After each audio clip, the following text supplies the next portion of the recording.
네, 아시아 투데이 초대석. 오늘은 좀 특별한 손님을 모셨습니다. 박상우 신남방 경제연구회 대표님입니다. 1961년 부산에서 태어난 박상우 대표는 부산 동래고를 나와 1984년 고려대학교 행정학과를 졸업했습니다. 미국 조지 워싱턴 대학원에서 도시계획학으로, 서울대 행정대학원에서 행정학으로 각각 석사학위를 취득했고 2015년 가천대에서 도시계획학으로 공학 박사학위를 취득했습니다. 1983년 27회 행정고시에 합격해 공직에 입문했고 국토교통부에서 주택정책과장, 건설정책관, 국토정책국장, 주택토지실장 등 주택 관련 주요 요직을 두루 거쳤으며 2013년에는 기획조정실장을 역임했습니다.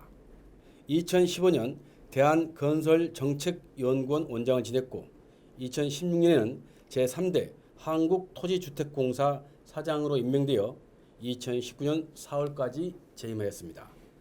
현재 고려대학교 공학대학원 석좌 교수와 신남방 경제연구회 대표를 맡고 있습니다. 자, 박상우 대표 오셨습니다. 안녕하십니까? 네, 안녕하세요. 네.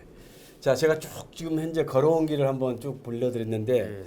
정말 주택 관련 최고 공직 출신이고 또한 LH 사장도 역임하셨어요. 네, 네.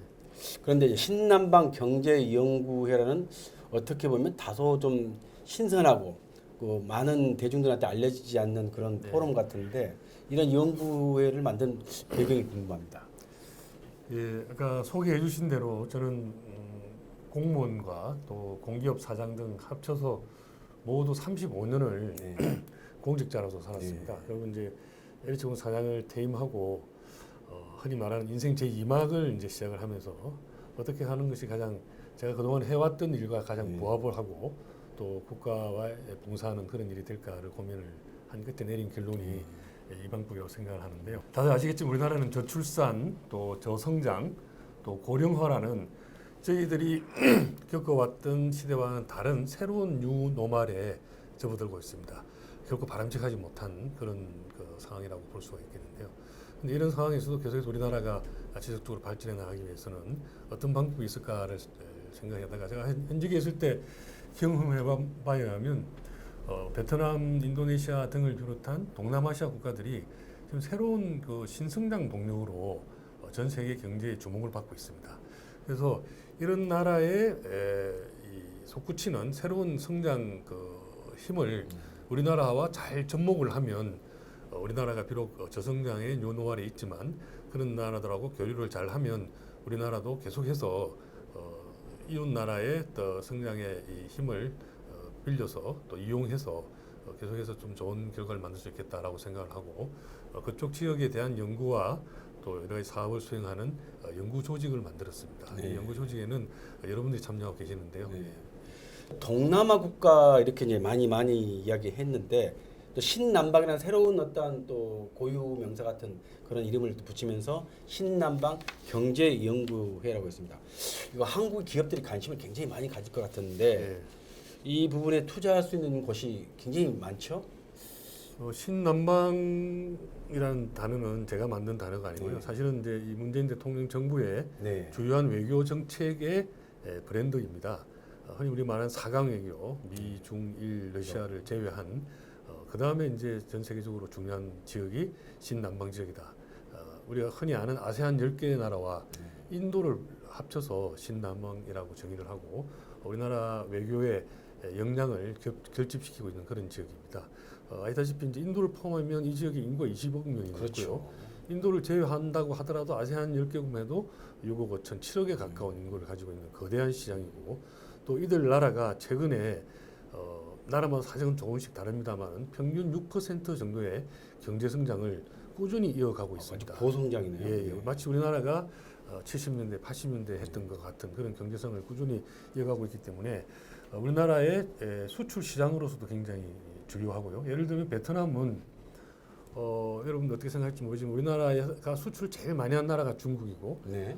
2위가 미국이고 3위가 베트남입니다. 아. 놀라운 사실이거든요. 네. 그리고 수입으로 봐도 우리나라에 가장 수입을 많이 하는 나라가 우리나라가 수입을 많이 하는 나라가 베트남이 5번째로 기록이 되어 있습니다. 아, 일본 대기업들만 몇 군데 참여를 하는 거 있는 줄 알았더니 상당한 교육을 하고 있네요. 그렇습니다. 이미 베트남은 우리나라의 주요 교육 국가로 성장해 있고 베트남이 아니더라도 인도네시아라든지 말레이시아라든지 또 나라 규모가 적긴 하지만 캄보디아 또 미얀마 같은 나라들도 앞으로 계속해서 유망한 시장으로 성장할 거라고 생각이 됩니다. 그래서 비관적 해외 건설만 봐도 지난해에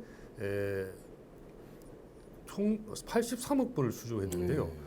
우리가 흔히 해외 건설은 중동 시장이 늘 1위 시장이었는데 이 신단만큼 국가가 지난해에는 중동보다 더 많은 수주액을 기록을 했습니다. 그리고 해외 건설뿐만이 아니고 이 나라 인구 규모가 많기 때문에 이미 내수 시장으로서도 굉장히 중요한 역할을 한다. 그래서 막 각종 한국 상품들이 베트남에 많이 수출되고 있습니다.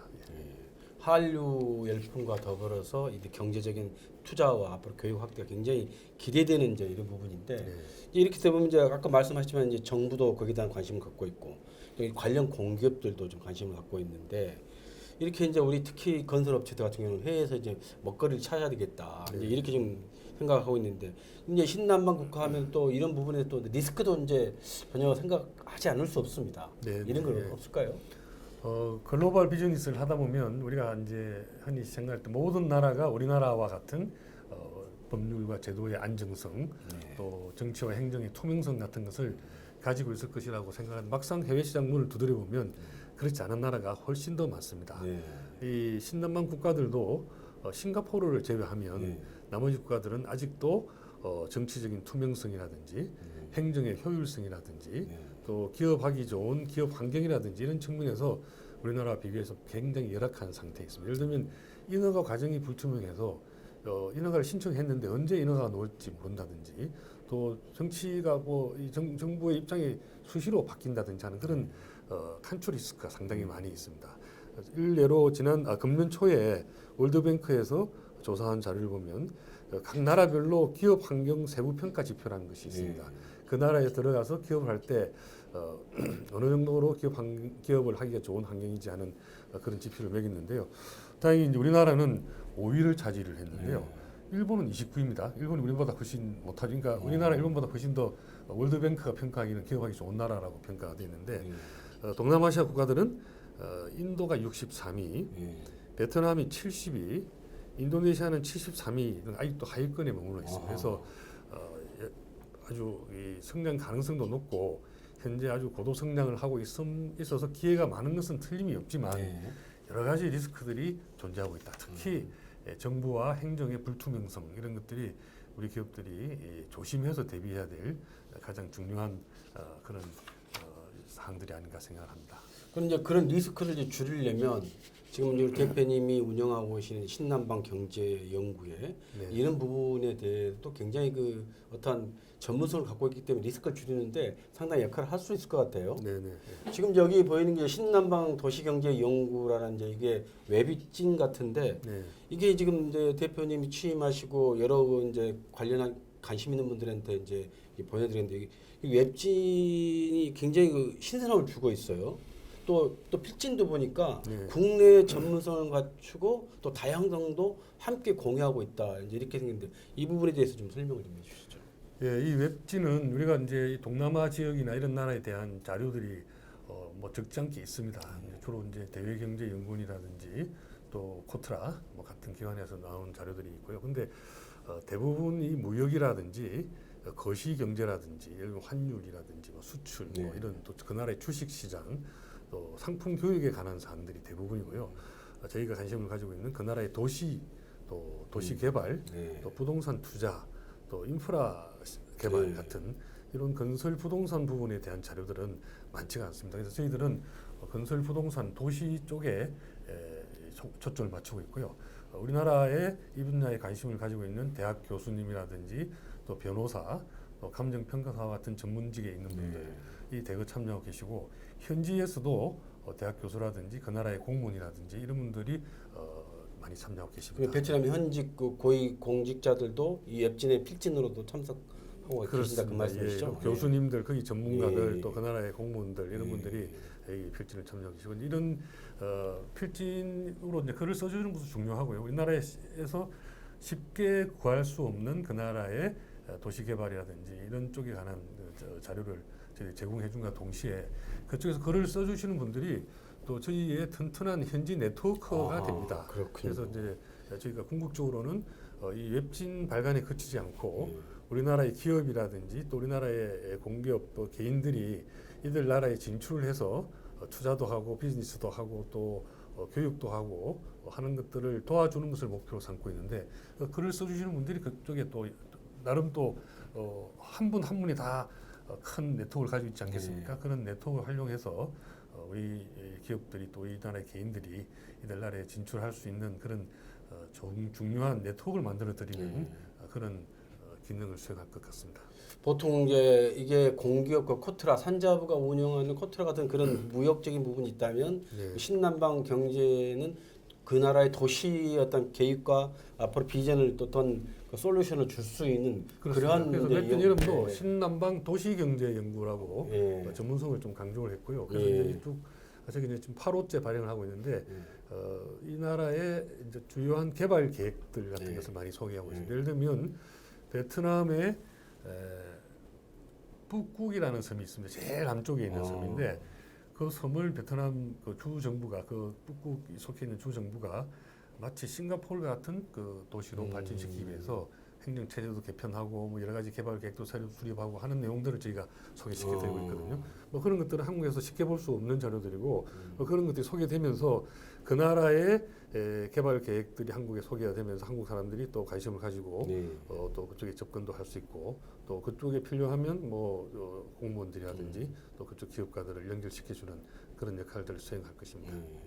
우리 박상호 대표님께서 조금 전에 이제 말씀하신 1970년대, 80년대 한국의 상황과 비슷하다 이렇게 본다면 우리가 그때도 가장 이제 고성장하면서 이 도시 쪽에 대한 그 주택에 대한 분야에 관심을 많이 가졌거든요. 네. 이런 부분에서 이제 신남방 경제연구회가 어떤 이제 우리 거기에 참여하고자 하는 기업들에 대한 솔루션 이런 것도 제공을 많이 해줄 수 있을 것 같아요. 그렇습니다. 예를 들면 이제 저희가 최근에 입수한 그 뭐 정보라기보다는 이제 뉴스에 의하면 하노이시가 홍강이라는 큰 강을 끼고 있습니다. 마치 우리나라의 서울이 한강을 끼고 있듯이 그렇습니다.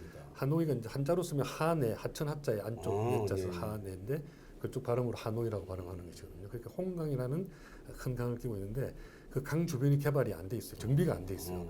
우리나라도 한강이 지금의 모습을 갖춘 것은 1980년대입니다. 그렇죠. 지금 우리나라가 1980년대 했던 일을 하노이, 베트남 정부에서 하고자 합니다. 근데 이제 그런 정보를 우리가 알고 한국의 건설기업이라든지 투자회사라든지 이런 쪽에 잘 이렇게 링크를 시켜서 베트남의 홍강 개발 계획에 초기부터 참여를 할 수 있도록 저희가 가교 역할을 하고 그런 역할이 이제 성사가 되면 베트남은 한국의 경험을 또 배울 수도 있고요. 또 우리는 또 그런 또 좋은 프로젝트에 참여할 수 있는 그런 기회를 가질 수 있도록 저희가 지금 노력을 하고 있습니다. 지금은 이제 베트남에 이제 중점을 두고 있지만 앞으로 미얀마라든지 인근의 인도네시아 이런 부분에도 굉장히 많은 정보와 이런 솔루션을 제공할 수가 있겠네요. 그렇습니다. 아까 초반에 말씀드린 것처럼 베트남은 이미 우리나라의 3위 수출국이고 주요 교육국으로 되어 있고 많은 경제적인 교류가 있습니다. 그런데 이제 미얀마라는 나라도 이제 군사 독재에서 민주화로 들어오면서 문호를 개방하고 많은 대외 투자도 기다리고 있고 또 우리나라 기업들이 만약 진출한다면 굉장히 초기 단계에 진출하는 결과가 있고요. 그리고 인도네시아 같은 국가는 인구가 3억에 가깝고 굉장히 큰 나라입니다. 여러 가지 뭐 개발 계획이 지금 또 수도 이전도 수도 이전 계획도 지금 준비를 하고 있고 그것도 한국의 LH 공사라든지 한국의 경험들을 많이 전수를 해주고 있는 상황이거든요. 뭐 그렇게 이제 많은 기회들을 저희들이 그냥 단순히 떠도는 기회가 아니고 우리가 손에 잡을 수 있는 기회로 만들어드리는 그런 역할을 하고 싶습니다. 자, 아시아 투데이 초대석 박상우 신남방 경제연구회 대표와 함께 지금 말씀을 나누고 있습니다. 자, 우리 박상우 대표는 고위 공무원, 그리고 공기업 사장, 또 교수 등 이 도시계획 주택 전문 분야의 큰 완전 전문가라고 자타가 공인하고 있습니다. 네. 조금 좀 민감한 부분일 수도 있는데 요즘 이 정부의 부동산 정책을 놓고 논란이 많습니다. 현재까지도 그게 지금 진행형인데 어떻게 보십니까? 뭐 퇴직 공무원이 뭐 현 정부의 정책에 대해서 뭐 평을 하는 것 자체가 굉장히 조심스럽고 외람된 일이긴 한데요. 제가 이제 언론 기사를 보면서 조금 아쉬운 점이 있다면 정부의 주택 정책은 여러 가지 측면을 다루고 있습니다. 이제 제일 뭐 국민들이 관심이 많은 것은 가격 부분일 테고요. 그 외에도 이제 집이 없는 그 무주택 서민들이 또 집을 또는 또 주거 서비스에 쉽게 접근할 수 있도록 뭐 흔히 말하면 이제 주거 복지 정책이라든지 또 이 청년이라든지 또 이 젊은 층이 또 이 결혼을 하면 또 집을 갈 수 있게 해주는 그런 맞춤형 도움이라든지 여러 가지 측면을 봐야 되는데 지금 언론에서는 뭐 그런 측면들은 그냥 너무나 당연한 것으로 생각을 하고 오히려 가격만 지금 보고 계셔서 그런 이제 논쟁이 있는 것 같습니다. 사실 가격이 제일 중요하긴 하죠. 가격도 보면 전국적으로 보거나 또 수도권을 보더라도 일부 특정 지역을 제외하고는 그렇게 그렇죠. 우리가 늘 이야기했던 뭐 어느 지역 거기를 많이 이야기하죠. 강남이라든지 뭐 그런 지역을 제외하고는 그렇게 뭐 이렇게 국가적인 논쟁이 될 만큼 많이 오르거나 부담이 되지는 않는 것이거든요. 그런 부분을 좀 이렇게 우리가 균형감 있게 봤으면 좋겠다는 생각이 들고요. 어쨌든 이제 저는 이 정부가 주택 정책을 할 때 감히 제가 뭐 제 나름의 의견을 말씀드린다면 너무 세세한 부분에 깊이 관여하기보다는 큰 원칙을 세워가지고 그 원칙에 입각해서 또박또박 이렇게 정책을 펴 나가면 국민과 또 시장이 그 정책에 맞춰서 잘 조정돼 가지 않을까 이렇게 생각을 합니다. 이게 이제 원론적인 답변하신 것 같습니다. 아무튼 이 부동산 정책은 여러 우리 이제 아시아투데이 초대석에서 관련 전문가하고 이야기했는데 결국 이제 시장의 어떤 논리와 그다음 정부 정책이 잘 좀 어우러졌으면 하는 그런 것이 이제 바람인 것 같습니다. 자, 우리 이제 박상호 대표님은 이제 아까 제가 이제 설명을 했지만은 그 후학들을 위해서 지금 강단에서 강의를 하고 계시고 특히 이제 미래 도시 계획을 위해서 그 여러 가지 분야를 지금 그 검토하고 또 실행을 하고 있는 것 같습니다. 이 새로운 일단 그 미래 도시학 같은 학문 분야 어떤 것을 좀 더 개발해야 될까요? 제가 이제 그 고려대학교에서 석좌 교수 타이틀을 가지고 이제 학생들에게 주로 특강 위주로 강의를 하는데요. 제 특강의 테마는 변화입니다. 변화. 세상 변하는 건 다 아는 것이고요. 모든 사람들이 다 변화를 알지만 우리가 그 변화를 어떻게 하면 빨리 체득을 하고 거기에 대응할 수 있을까? 혹은 더 나아가서 그 변화를 선행해서 우리가 변화를 선도할 수 있을까 하는 그런 그 이제 자세에 대해서 주로 강의를 하는데요. 그러려면 다 하나 중요한 것이 있습니다. 고정관념이라든지 기존의 틀에서 얽매이지 않고 과감하게 그것을 깨고 새로운 발상의 전환을 하는 것이 가장 중요합니다. 과거에 뭐 묶여 있으면 변화를 느낄 수도 없고 뒤처지게 되는 것이죠. 근데 이제 도시의 포커스를 좀 좁혀서 이야기를 하면 우리가 아는 도시계획, 우리나라의 지금 현재 도시계획법이라든지 이런 제도들은 과거에 이제 약간 좀 클래식한 이론에 의해서 주거지역, 상업지역, 공업지역을 엄격하게 나누어가지고 그렇게 했습니다. 그게 이제 19세기 말에 도시계획이라는 것이 처음 생길 때 도시계획이 왜 생겼냐 하면 사람들이 사는 주택, 가정집이 있는 주거지역에 공장이라든지 돼지우리라든지 이런 소위 말해 혐오 시설들이 못 들어오도록 하기 위해서 주거지역을 보호하기 위해서 도시계획제도 특히 이제 조닝 제도가 생겨서 이렇게 이게 도시계획 시초거든요. 그 토대가 지금까지 안 바뀌고 있습니다. 근데 지금은 변화의 시대고 한 곳에서 우리가 이 스마트폰 하나만 가지고도 모든 일을 할 수 있지 않습니까? 그러면 도시도 융복합의 기능을 잘 할 수 있는 그런 스마트한 도시가 돼야 된다. 엄격하게 여기는 사는데 여기는 장사하는데 여기는 공장 돌리는데 이렇게 나누어 가지고 볼 것이 아니고 물론 이제 혐오 시설이라든지 주변에 뭐 피해를 주는 시설 같은 거는 어느 정도 격리를 해야 되겠습니다만은 그렇지 않으면 우리의 활동 자체가 복합적인 행동으로 바뀌기 때문에 이 공존하는 융복합의 도시로 바뀌어야 되고요. 그러면 요새 첨단 ICT 기술이 발전하고 있기 때문에 도시 관리 측면에서 이런 요즘 스마트 시티라고 이야기를 하죠. 스마트 시티 기법을 많이 동원을 해서 도시 관리도 좀 과거와 다르게 하고 토지 이용이라든지 이런 것도 너무 엄격하게 제한하기보다도 좀 재량을 많이 주고 자유롭게 하되 스마트 기술을 이용해서 관리를 잘 해나가는 그런 쪽으로 도시 관련되는 제도라든지 학문이 발전해 나갔으면 좋겠다고 생각을 합니다. 네. 우리 이제 박상호 대표님 하면 정말 그 공기업인 한국토지주택공사 LH라고 하죠. 그 이제 3대 회장을 하셨는데 그 제가 이렇게 하려고 자료를 좀 준비를 쭉 하는 과정 보니까 거의 현장에 답이 있다. 네, 네. 예, 현장을 어마어마하게 뛰셨더라고요. 네, 네. 제가 LH공사 3년 동안에 정확하게 3년 1개월을 재직을 했었는데요. 이동 거리가 24만 킬로미터. 서울하고 부산이 400km 그렇게, 니까 뭐 그렇게 비교하실 게 아니고요. 근데 이제 24만 중에는 비행기를 타고 돌아다니는 게 12만 킬로. 저희 이제 LH 공사가 쿠웨이트에도 신도시를 개발하고 있고 예. 멀리 볼리비아에도 지금 이제 철수를 했습니다만은 볼리비아에서도 시도를 했고 또 미얀마, 베트남 이런 지역에 인도까지 해외 시장을 많이 개척을 했었습니다. 뭐 그래서 제가 해외 출장이 많이 있었고요. 그래서 비행기를 타고 다니는 것이 12만 호. 그리고 이제 전국에 한 200~300개 현장이 있습니다. 그 현장을 또 일일이 다 점검을 하다 보니까 자동차를 타고 국내에 돌아다니는 게 12만 킬로.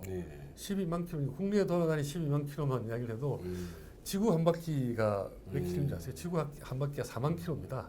그러니까 지구를 세 바퀴 돌아다니는 것이죠.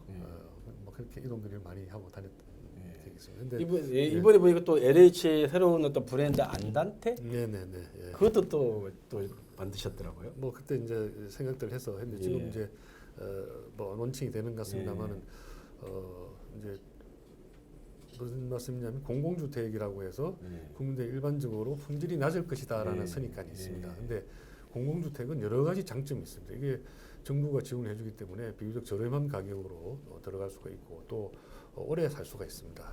뭐 그래서 암만 바깥에 전세값이 올라도 공공주택에 입주해 있으면 이제 안정적으로 살 수 있는 그런 장점이 있는데 일반 국민들이 그러니까 공공주택은 품질이 나쁠 것이다라는 과거의 그런 개념. 잘못된 선입관이 있습니다. 그래서 LH가 짓는 공공주택도 어느 뭐 민간 브랜드들 못지않게 갖출 것은 다 갖추고 좋은 품질을 유지하고 있다라는 것을 좀 국민들이 알리기 위해서 그런 이제 브랜드 작업을 했고요. 그게 이제 아마 국민들이 어떻게 받아들일지 모르겠지만 뭐 후임 사장님과 지금 남아있는 우리 직원들이 잘해서 좋은 이미지가 국민들에게 좀 전달되었으면 좋겠습니다.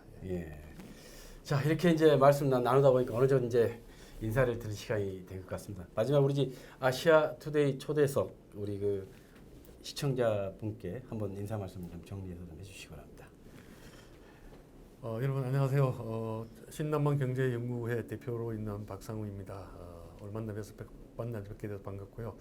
저는 공직을 지내다가 민간으로 나와서 신남방이라고 표현되는 새로 성장하는 나라들에게 가까이 가는 그런 연구 조직과 실행 조직을 만들었습니다.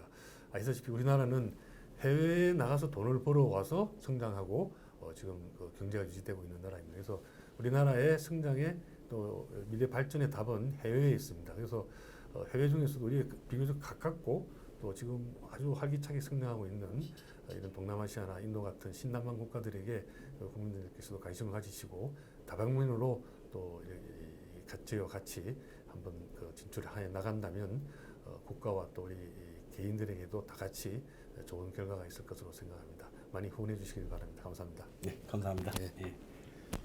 자, 아시아 투데이 초대석 오늘은 신남방 경제연구회 박상우 대표님과 함께했습니다.